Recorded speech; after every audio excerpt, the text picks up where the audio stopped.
All right, so welcome to our second part of this week's lesson on web design. We are still on designing layouts using CSS. For this lesson, we are going to talk about how we create fluid layouts, or what we call responsive website layout. Okay, so I hope that you are interested already, and I hope that you are ready to jump into our discussion. Okay, so if you are, let's get down to our business.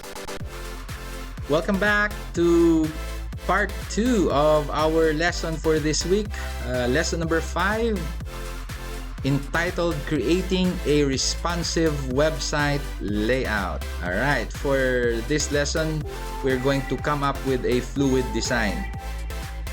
But first, let us first define what is responsive design. Responsive web design is an approach that allows design across various devices, be it mobile, desktop, tablet, or any platforms, that suggests design should respond to the user's behavior based on the screen size, platform, and orientation. So in general, responsive web design is, again, another term for it is fluid web design. Flexible grids are foundational elements of responsive design. So we'll be using flexible structures. All assets, such as your images, should adapt to various screen sizes and resolutions using the CSS media queries, which you will see in our examples later. As a result, the user has great UX no matter what device they use. UX is user experience. Whether it's a large desktop or small screen of a mobile device, the website automatically switches to accommodate for resolution. So these are different kinds of platforms that we use, right? We have the PC, then we have the laptops, we have tabs, and we have mobile devices. And if you look across these different platforms, they have different screen sizes. And for you to create a website that would adapt to this is already a good practice, and that is with the use of fluid design. So the nature of responsive design is that, some people think that responsive web design is all about fitting the design to various screen resolutions. Generally, yes, we would agree on that. But that is not entirely true. That is just part of the truth to the story. Responsive design represents a whole new way of thinking about design. Okay, again, responsive design represents a whole new way of thinking about design. And what is that? It's about creating flexible design solutions. Not just thinking about the screen size, but thinking about your design in itself. Okay, to be flexible. To represent responsive design, Josh Clark memorably adapted the famous Bruce Lee quote, "Be water, my friend," when he coined the content is like water. Okay? As Bruce Lee have said, you put water into a cup, it becomes the cup. You put water in a bottle, it becomes the bottle. You put water into a teapot, it becomes a teapot. Okay? So basically, what is Bruce Lee referring to? Now, if you think of your content as water and pour it from one device to another, the water remains the same. The content's still the same, right? But the view of the water is changed per device. How you view water, it's still water, but you put that in a bottle, it becomes bottled water. Do you get me? Water is still water, but if you put that in a glass, it's a glass full of water. You get the picture? And you can have more water than a device can handle, meaning you will need to optimize the content per device. So the water adjusts its content. The content is the same, but it adjusts, okay, to the container that it follows, it uses. So that is what fluidity means.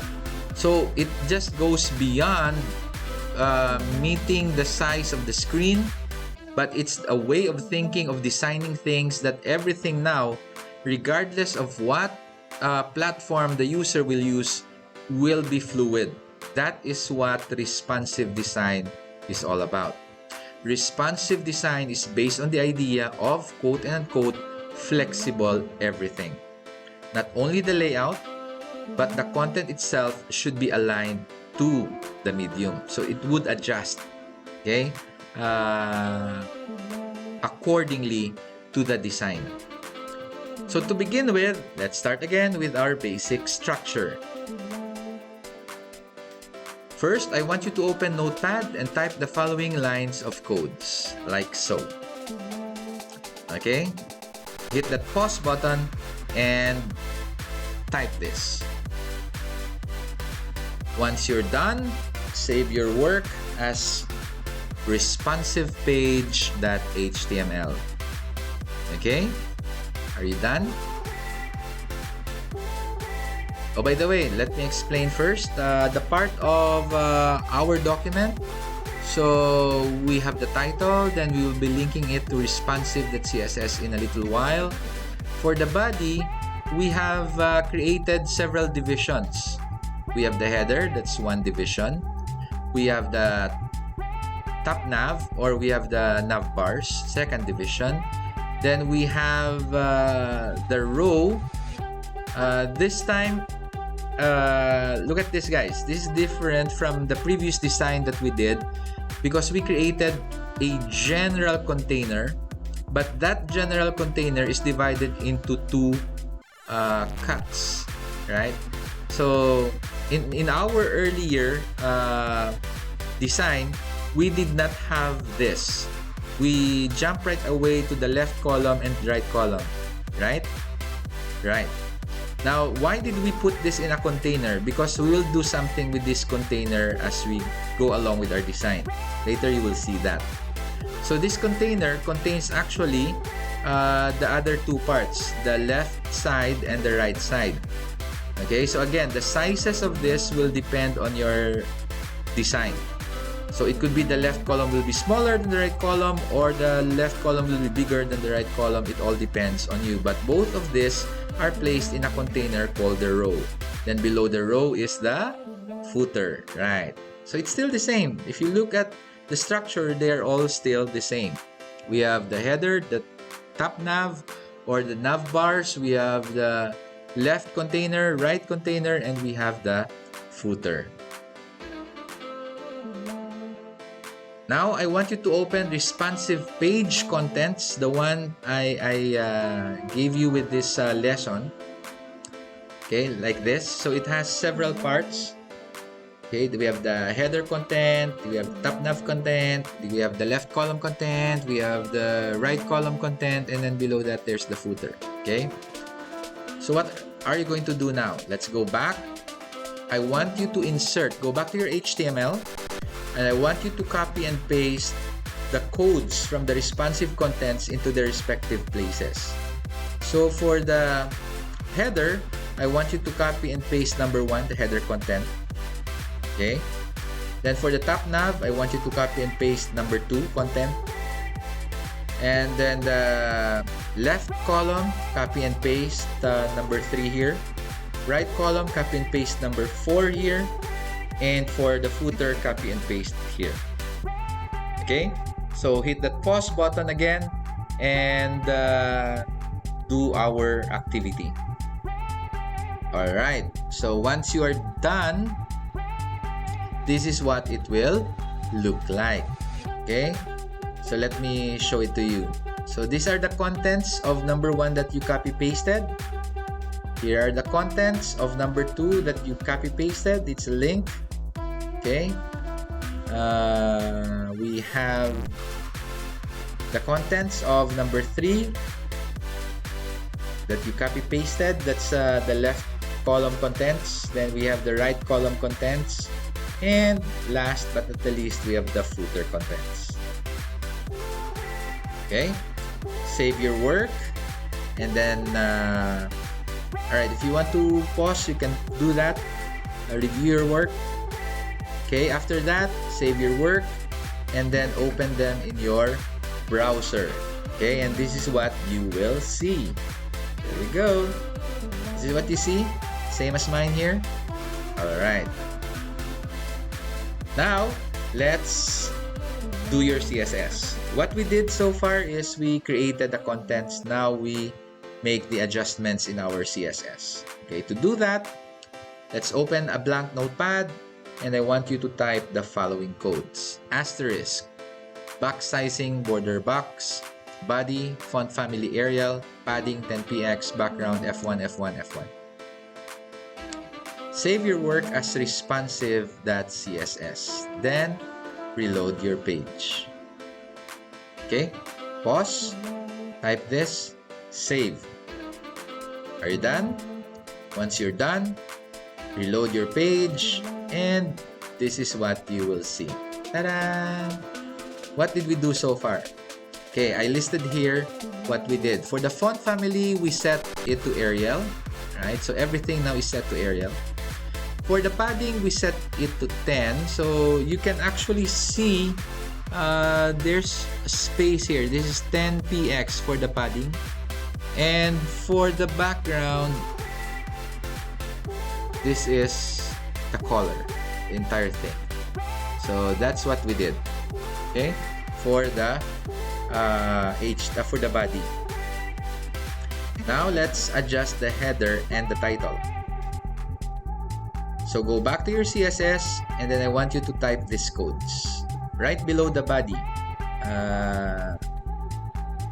Properties. Okay, so you have slash asterisk header slash blog title asterisk slash. Then we have the dot header. Okay, and then we set the padding to 30px, text align center, background white, header h1, font size 50px. Save your work and then reload your page, and this is what you see now. Okay, see that?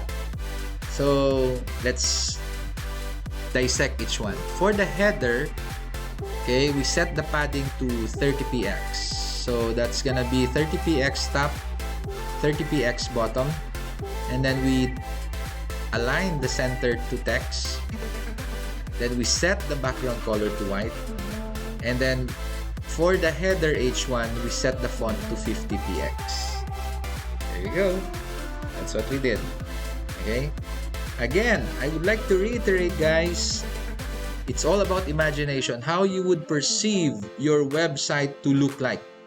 Okay, so it's all in your head. You already have the idea what font you're gonna use, what color are you gonna use, what background color are you gonna put there, what pictures or images are you gonna put in there. Okay, so it's all imagined already. Then we just execute them through the use of CSS. You get my drift. Okay. So for the nav bar, okay, let's go back to your CSS. And then I want you to type this slash asterisk style the top navigation bar, the links, and the hover behavior. Okay. So put that below your H1 there at the top. So we have top nav, overflow hidden, background color 333, top nav A, float left. So copy everything. I mean type everything in your CSS. Once you're done, okay, remember guys, just to give you an idea, where did we get all of this? Where did we get all of this for the CSS? This is because we created this in our div, remember?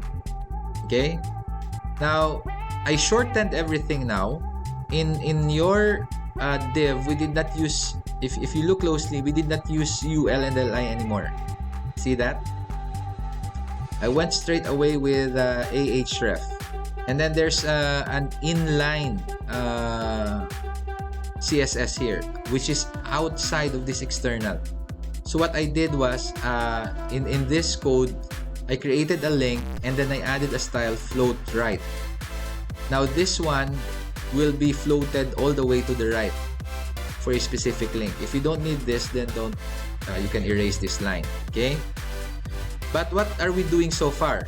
Here, the overflow that we used in this example or in this exercise means that once there are extra texts beyond the screen size that we have, what we're going to do is we're going to clip it, meaning cut it out and then hide the rest of the content. That's why when we say overflow hidden, which means that only the things that we see in front of our screen will be visible to us. The rest will be hidden.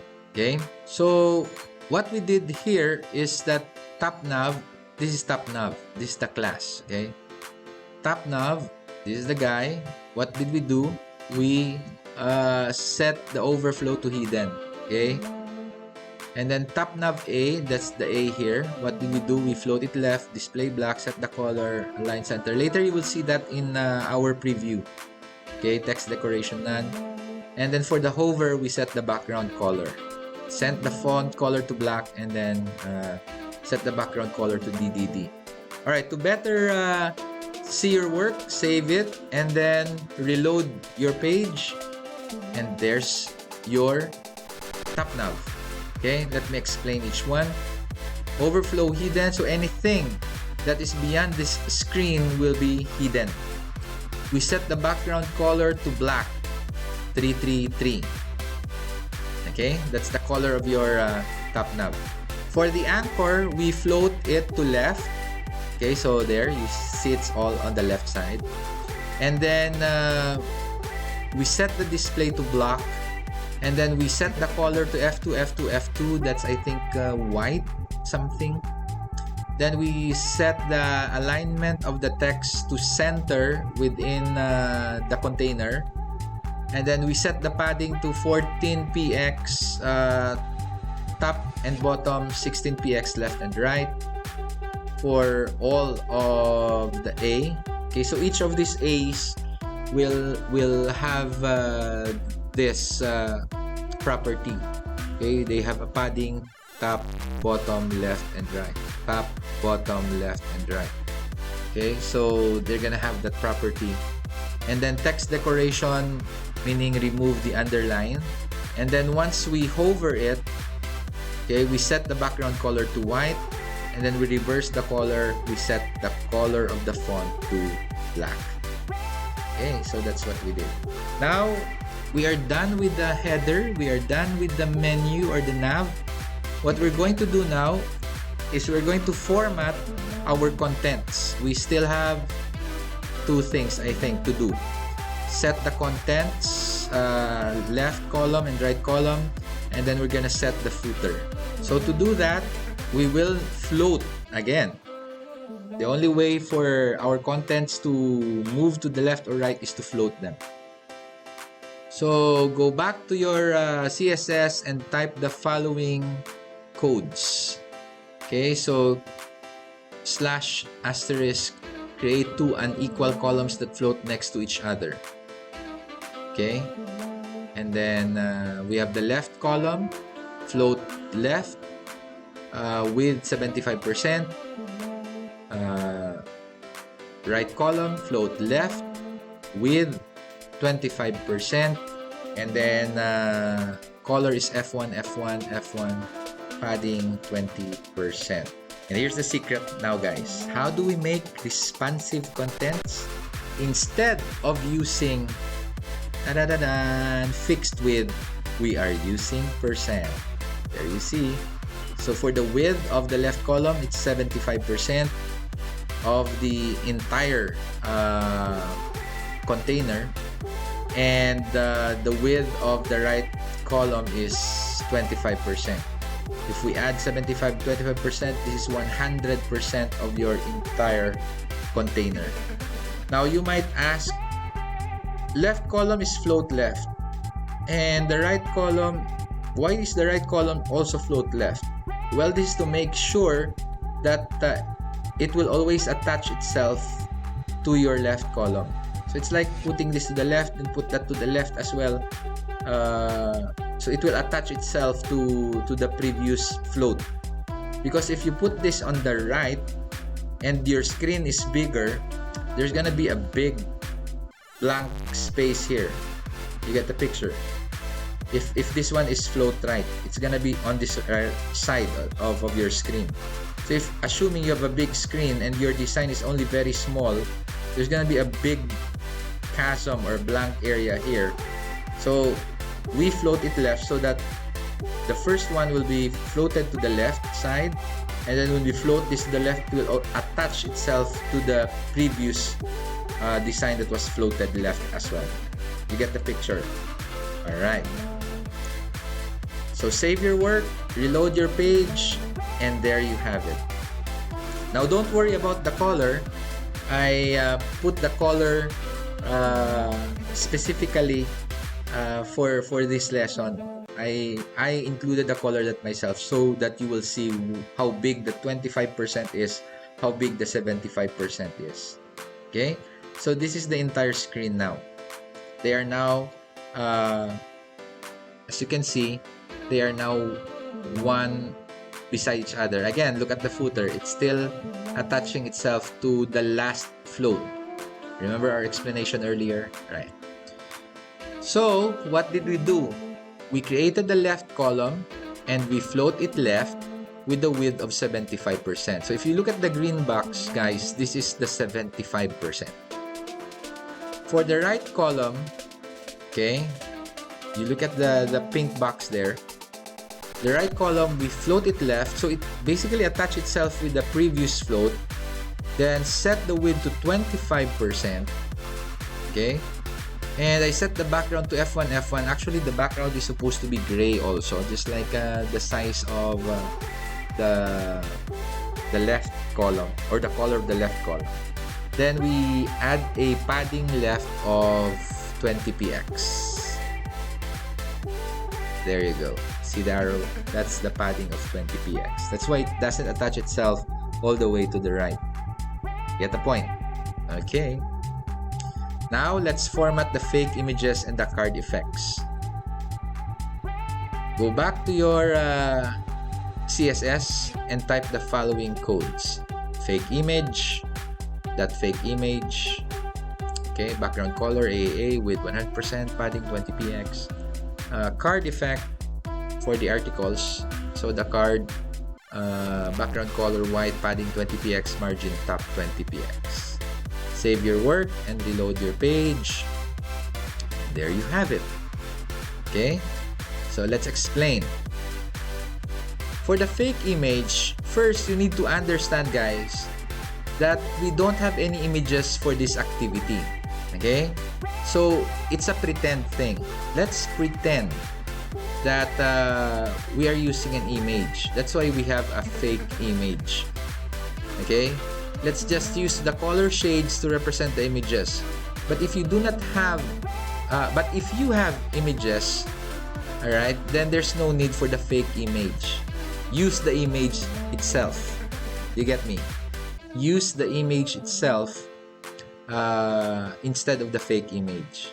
So again, for discussion purposes, let's assume that this here are pictures. Okay, this here. So for the background color for the fake images, we use AAA. That's a bluish gray. Then we set it to 100%. Okay, so whatever the size of the container is, be it this container here and this container here, it will take 100%. See this? If this is 75%, it took the 100% of that. If this is 25%, it took the 100% of the 25%. Okay, for the padding, we added 20px. That's the padding. Okay. Then for the card effect, so these are the cards. Let me backtrack. See that? This is our original container. Okay, and we added divs. We have the content divs. Okay, left content, and they are both stored in cards. We have a card class, and then this one is 1, 2, 3. So you can see on your screen that there seem to be a floating card. So each one of these is considered a card. Okay, so for that card effects, like so, what we did was set the background color to white, and then we added a padding of, so all of them have white colors. We added a padding of 20 for all cards.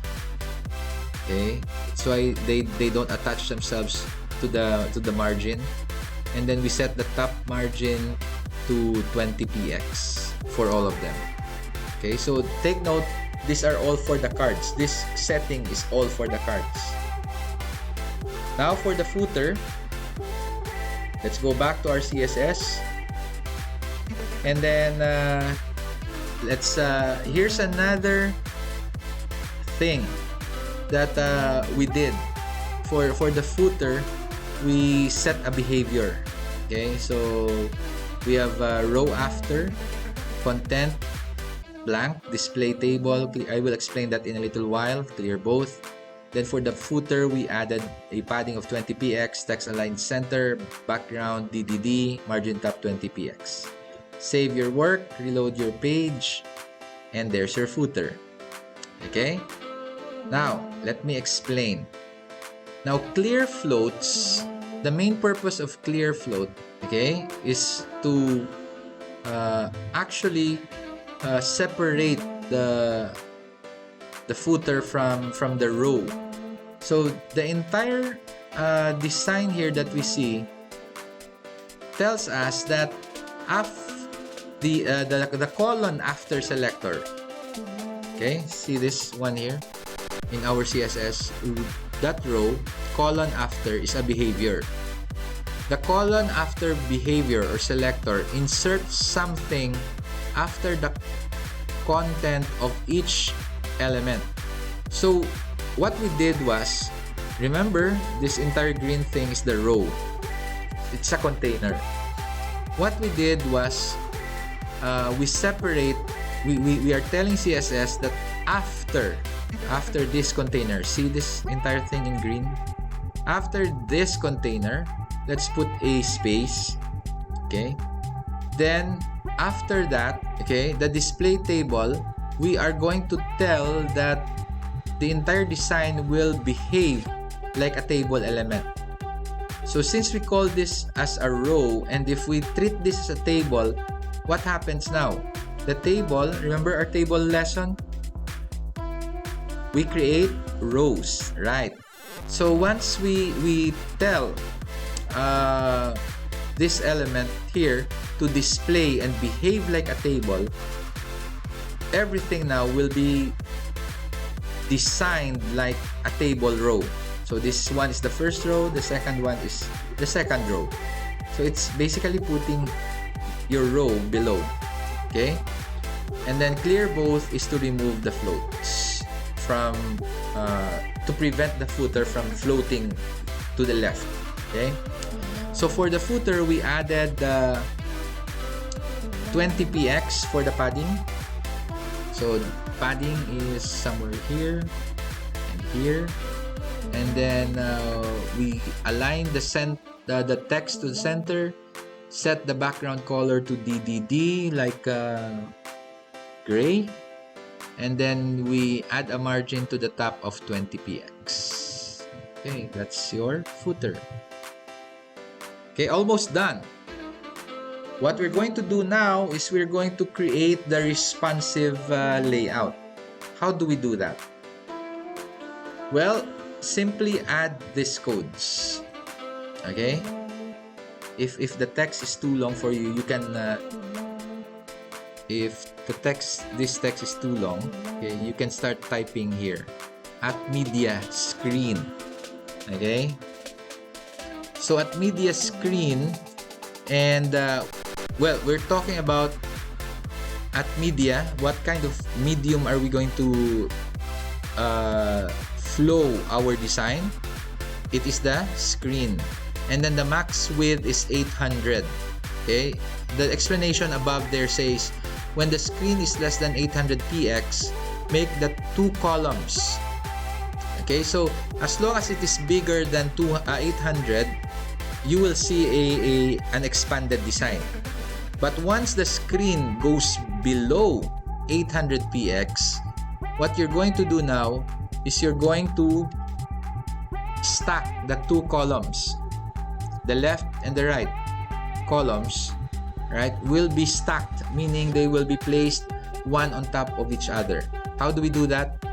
We say left column, right column with 100% padding 0. So they will still get the width of 100%. Okay, but now they will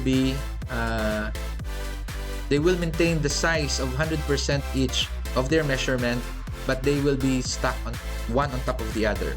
The other one here that you see below here is when the screen is less than 4. It's getting smaller. Probably this will be your mobile device, right? 400px. The navigation links will now, aside from stacking, this one is, as it becomes smaller, it will stack one on top of the other, right? So this one, we check if our screen is getting smaller at 400px. What we're going to do now is the links will now stack one on top of each other. Okay, so what do we do now? Media screen, if the screen size is less than 400, the max width is 400, meaning 400 and above. Anything below 400, the links top nav A, remove the float, and they will assume a 100% width, which they will probably stack one above the other. Okay, you can try this in your mobile device. Save your work, reload your page, and this is what you will see. Try moving the pages. So on a regular screen, you would see that both your left screen and your right screen, or your left column and right column, are side by side. This is on a normal screen. There's the header, there's the nav bar, there's the footer, right? But when the screen is less than 800px wide, make the two columns stack on top of each other instead of each other, like so.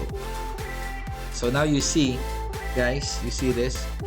In a regular design, our left column will display everything here, right? And then the right column is on the right side, right? But if you move or resize your screen into a smaller screen, you will now see this effect.